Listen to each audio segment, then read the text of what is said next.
3 দিন ব্যাপী শুরু হয়েছে বউ মেলা। এই শতবর্ষী এই বট গাছটির নিচে প্রায় 110 বছর ধরে স্বামী সন্তানের মঙ্গল কামনার জন্য স্থানীয় সনাতন ধর্মের নারীরা পূজা অর্চনা করে আসছেন। মূলত স্বামী সন্তানের মঙ্গল কামনা করার জন্য এই পূজা করে থাকেন দীর্ঘদিন ধরে। আমার পিছনে দেখতে পাচ্ছেন যে এই শতবর্ষী বট গাছের নিচে হিন্দু ধর্মাবলম্বী নারীরা পূজা করে যাচ্ছেন।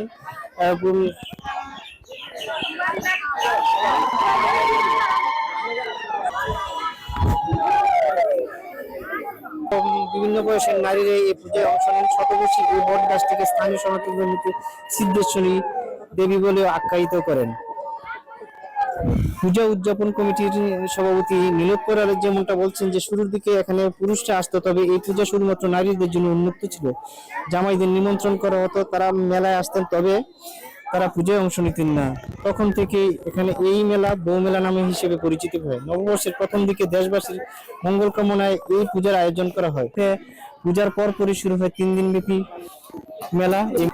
স্বামী সন্তানের মঙ্গল কামনা করার জন্যই শতবর্ষী বট গাছের নিচে সনাতন ধর্মাবলম্বীদের নারীরা এই পূজা অর্চনা করে থাকেন।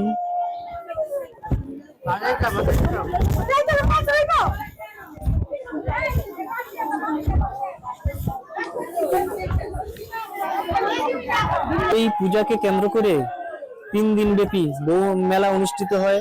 এই মেলাকে স্থানীয়ভাবে বউ মেলা হিসেবে পরিচিত। আমাদের হিন্দু ধর্মাবলম্বীর মধ্যে আজকে পয়লা বৈশাখটা অনুষ্ঠিত হয়, এটা মানে পঞ্জিকা অনুসারে।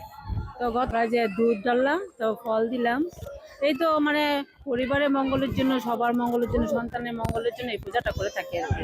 মানে মোটামুটি বড় হওয়ার পর থেকে করা, আগে করতাম না, ছোট থাকতে, বড় হওয়ার পর থেকে বাড়ির মা কাকি যারা আছে সবাইকে দেখছে এখানে আসতে, পরিবারের সবার মঙ্গল কামনার উদ্দেশ্যে প্রতি বছর এই জায়গায় আসে, পূজা করে এই আর কি।